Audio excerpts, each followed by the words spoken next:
तो पहिला प्रकार सिंपल प्रेझेंट टेन्स, दुसरा प्रकार जो आहे तो प्रेझेंट कंटिन्युअस टेन्स, चालू वर्तमान काळ. तिसरा जो आहे तो प्रेझेंट परफेक्ट टेन्स, ज्याला म्हणतात पूर्ण वर्तमान काळ. आणि चौथा आहे तो प्रेझेंट परफेक्ट कंटिन्युअस टेन्स, चालू पूर्ण वर्तमान काळ. आता हे चारही वर्तमान काळ आहेत. These four are all present tenses. पण मग याच्यामध्ये विभागणी केली तर वाक्य कशी होणार? तर एक वाक्याचे तुम्हाला एक उदाहरण देतो. समजा आपल्याला म्हणायचं राम गाडी चालवतो, म्हणजे रामचं नेहमीचं काम आहे, तर राम गाडी चालवतो. हे झालं सिंपल प्रेझेंट टेन्सचं वाक्य. Ram drives a car. आता हेच वाक्य प्रेझेंट कंटिन्युअस टेन्स मध्ये होतं, राम गाडी चालवत आहे, म्हणजे आत्ताची कृती चालू आहे, राम गाडी आता चालवत आहे. मग हे वाक्य इंग्लिशमध्ये होतं, Ram is driving a car. म्हणजे simple present tense, present continuous tense बघितला. आता प्रेझेंट परफेक्ट टेन्स मध्ये रामने गाडी चालवली आहे, मग Ram has driven a car. आणि चालू पूर्ण वर्तमान काळामध्ये वाक्य होतं, राम सकाळपासून गाडी चालवत आहे, Ram has been driving a car since the morning. म्हणजे राम जी कृती करतोय ही चार प्रकारे मांडली गेलेली आहे. एक आहे चालवतो म्हणजे सिंपल प्रेझेंट टेन्स, एक म्हणजे चालवत आहे प्रेझेंट कंटिन्युअस टेन्स, एक म्हणजे चालवली आहे प्रेझेंट परफेक्ट टेन्स, आणि एक म्हणजे सकाळपासून चालवत आहे प्रेझेंट परफेक्ट कंटिन्युअस टेन्स. तर अशा वर्तमान काळामध्ये चार प्रकार होतात, ते आपण प्रत्येकी वेगवेगळे शिकणार आहोत. आणि त्यानंतर येतो मग पास्ट टेन्स. पास्ट टेन्स मध्ये पण सेम तुम्हाला दिसतं, simple past tense, past continuous tense, past perfect tense आणि पास्ट परफेक्ट कंटिन्युअस टेन्स. या ठिकाणी जर हे वाक्य आता तुम्हाला नाही कळलं तरी डोंट वरी, आपण एक आज फक्त सॅम्पल बघतोय, पण प्रत्येक काळाचा अभ्यास उद्यापासून सुरू करणार आहे आपण. तर या 3 दिवसाच्या फ्री वर्कशॉपमध्ये मी तुम्हाला 3 दिवसामध्ये कसं इंग्लिश बोलायला सुरुवात करायची हे आपण तयारी करणार आहे. परवा दिवशी डायरेक्ट आपण सर्वजण शेअर करणार आहोत, उद्या त्याची तयारी करणार आहे आपण. तर आज फक्त इंट्रोडक्टरी आहे. आता simple present tense. Simple present tense मध्ये हेच वाक्य होणार, रामने गाडी चालवली. आवाज येत नाही.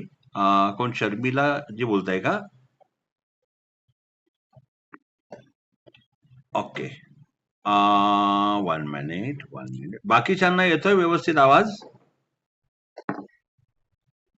Okay okay fine. हो. काय होतं कधी कधी, कधी कधी त्या साईडला रेंज नसेल ना तर प्रॉब्लेम होऊ शकतो. ठीक आहे, मी रेकॉर्डिंग करतोय. आता जरी काय गडबड असेल तर मी तुम्हाला ग्रुपवर शेअर करणार आहे, डोंट वरी. आता simple present simple past tense बद्दल आपण बोलत होतो.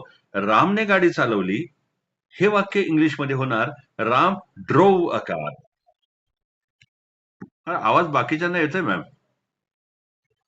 तुमचं नाव सांगाल, कोण बोलतोय आपण? Hello hello. Okay fine. तर सिंपल पास्ट टेन्स मध्ये हा हा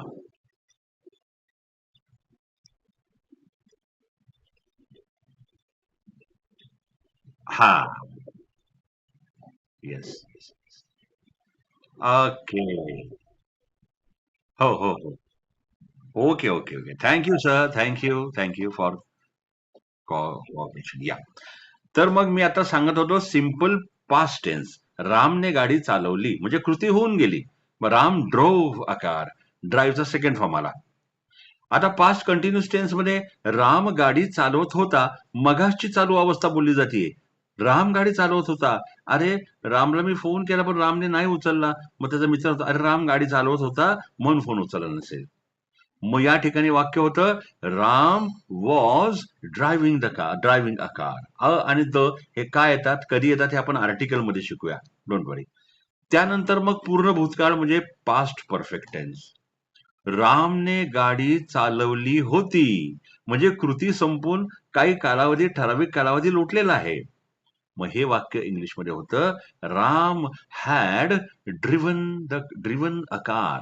ड्रिव्हन का म्हटलं? कारण या ठिकाणी क्रियापदाच्या तिसऱ्या रूपाचा वापर झाला.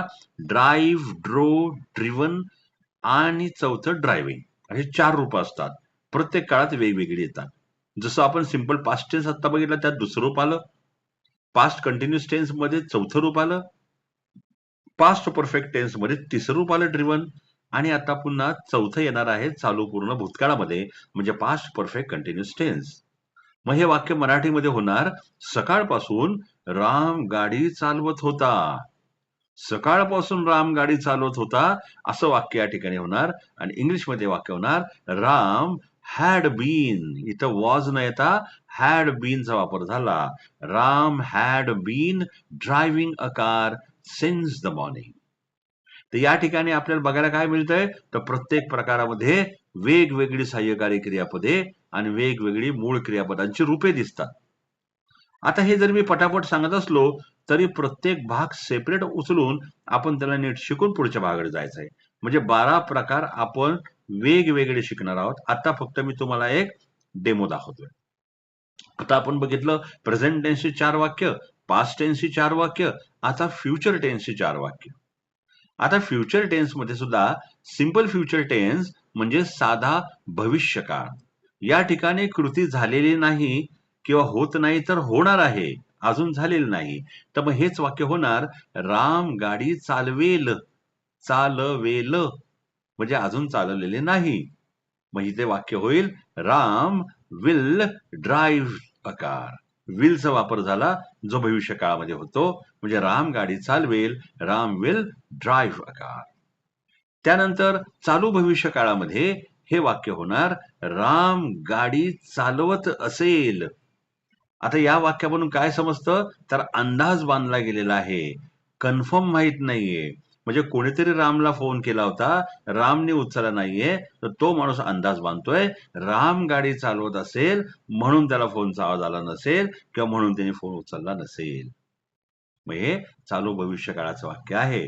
मग इंग्लिशमध्ये होणार, Ram will B driving a car. इथं विल बी सहाय्यकारी क्रियापद आणि ड्रायव्हिंग मूळ क्रियापदाचं चौथं रूप आलेलं आहे.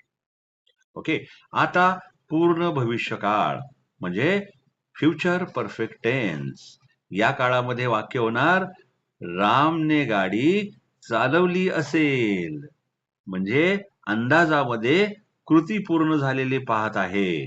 म्हणजे उदाहरण घेऊ आपण, की गाडी आणून पार्किंग मध्ये लावलेली आहे आणि वडील येऊन बघतायत तर गाडीला काहीतरी खरचटलेलं आहे. आता रामला गाडी येत नाही असं वडिलांना माहिती आहे. वडिलांना 2-3 मुलं आहेत, राम, श्याम वगैरे.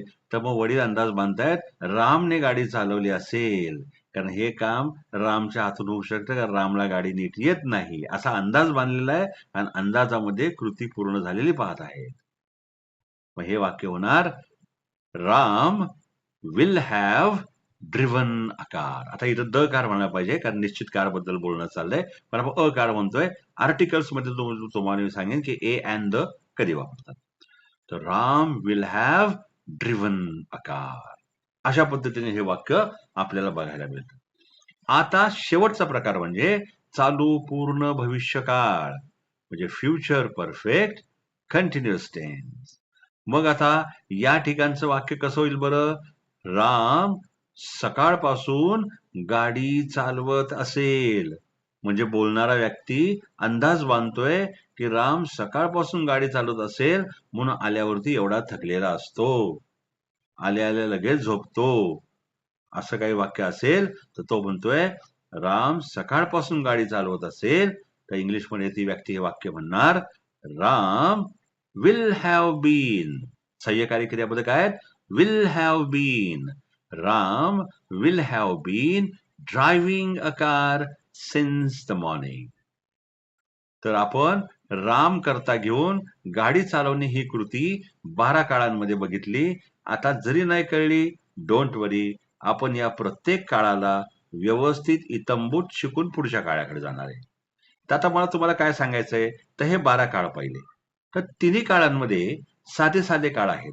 साधा वर्तमान काळ म्हणजे सिंपल प्रेझेंट टेन्स, साधा भूतकाळ म्हणजे सिंपल पास्ट टेन्स, आणि साधा भविष्यकाळ म्हणजे सिंपल फ्युचर टेन्स. या 3 काळांपाठी या 3 काळांची नाव आहेत सिंपल, सिंपल टेन्सेस. नाव सिंपल आहे, पण हेच काळ फाउंडेशन बनवायला मदत करतात.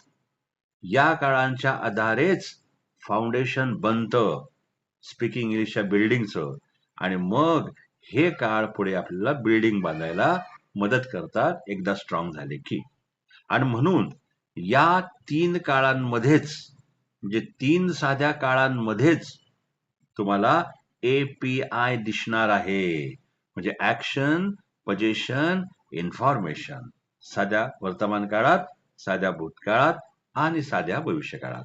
तर हे 3 साधे काळ सुरुवातीला तुम्हाला थोडेसे त्रास देतात, कारण हे अतिशय महत्वाचे आणि स्ट्रॉंग फाउंडेशन वाले असल्यामुळे तुम्हाला थोडंसं त्रास देतील.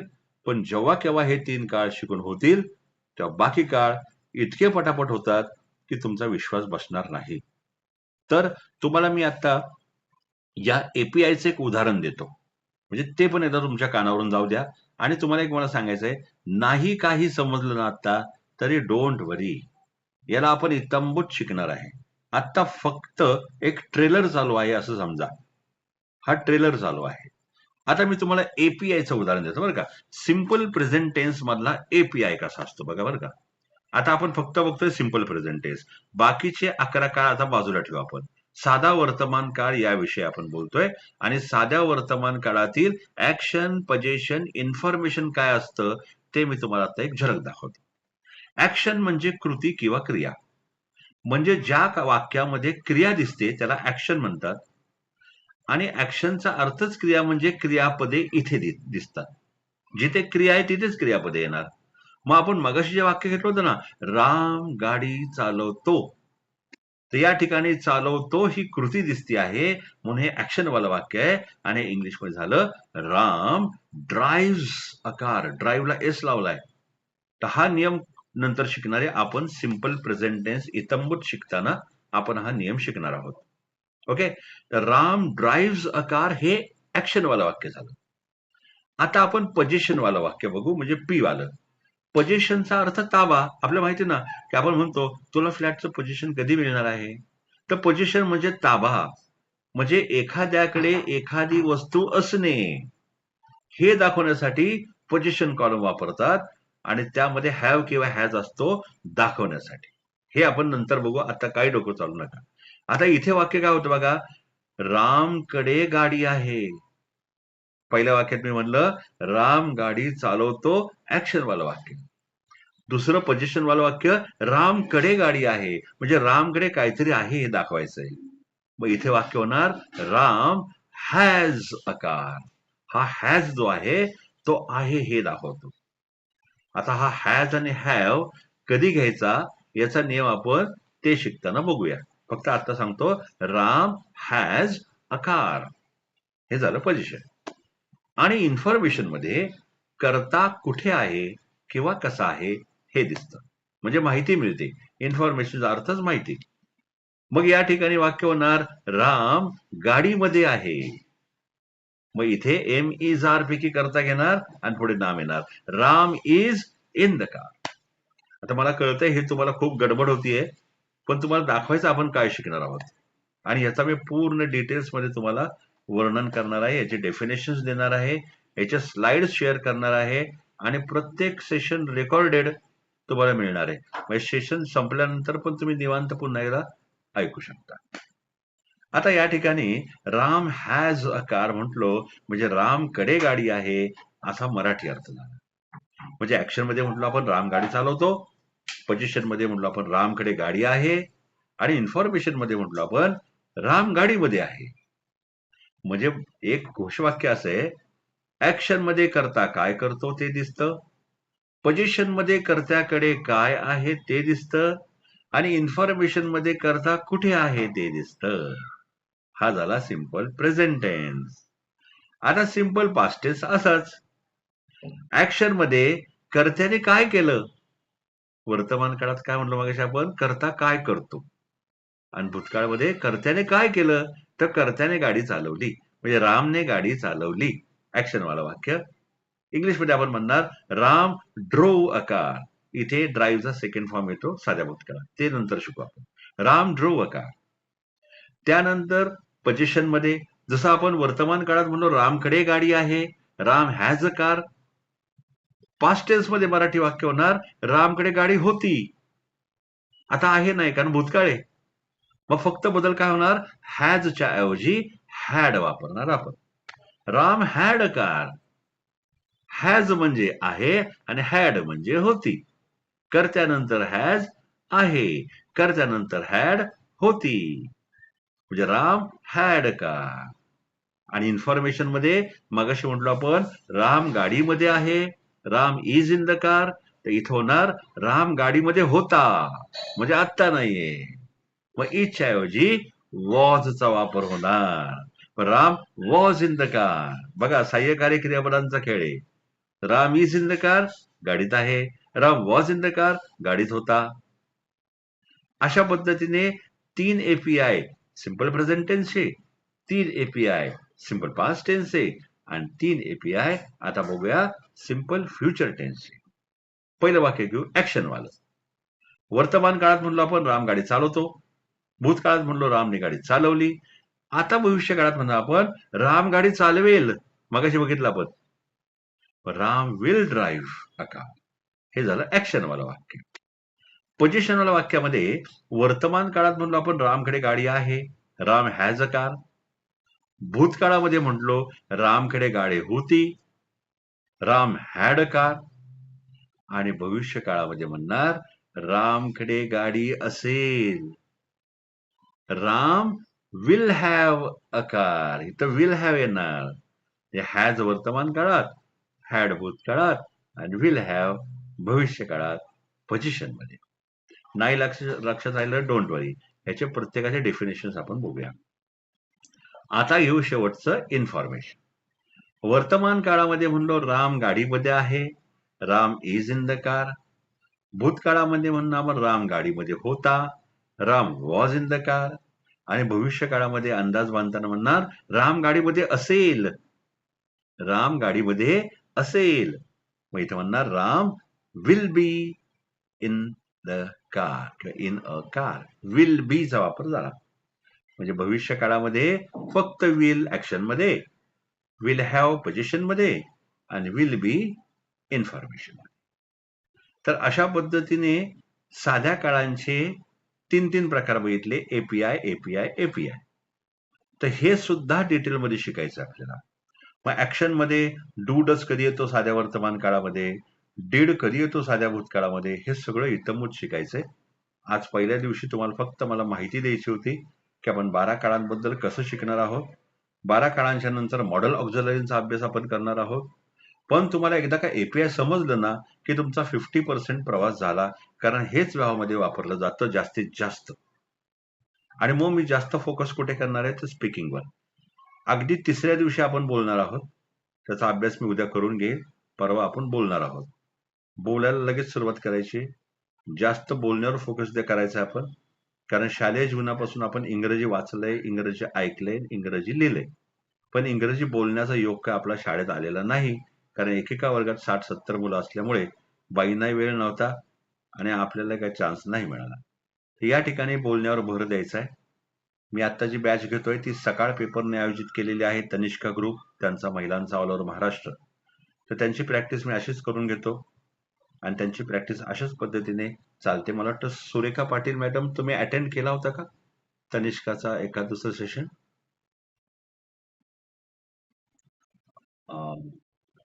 ओके, कसं वाटलं तुम्हाला ते?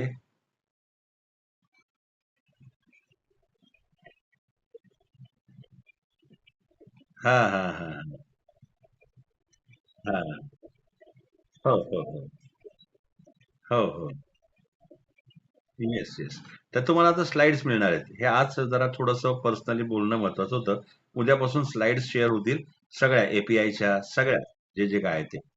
ओके. सो आय थिंक आज थोडंसं थांबूया. उद्यापासून 9 ते 9:40 बॅच असणार आहे. ह्याचं रेकॉर्डिंग मी केलेलं आहे. हे रेकॉर्डिंग मी आता लगेच ग्रुपवरती डाउनलोड करून शेअर करतो. ओके. आता तुमचा कोणाचा काही प्रश्न असेल तर विचारा मला. Is there any question from your side?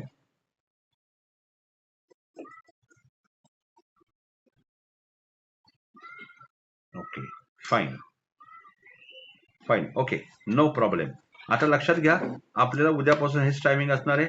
तुम्हाला 3 दिवस फी भरायची नाहीये. डायरेक्ट तिसऱ्या दिवशी आपण काय ते करू आणि 4थ्या दिवसापासून तिसऱ्या दिवशी मी तुम्हाला सांगेन स्ट्रक्चर काय आहे, कसं काय फीज असणार. पहिल्यांदा तुम्ही 3 दिवस अटेंड करा, बघा कसं वाटतंय, खरंच बोलता येते का तिसऱ्या दिवशी, आणि मग पुढचा निर्णय घ्या. आणि इट इज नॉट कंपल्सरी. जरी तुम्ही 3 दिवस अटेंड केलं आणि असं वाटलं की नाही लावायचं आहे, don't worry, I will not call you, I will not disturb you. पण 3 दिवस फ्रीचा अटेंड करा. Okay, have a nice time all of you. See you again tomorrow at 9 o'clock. Good night.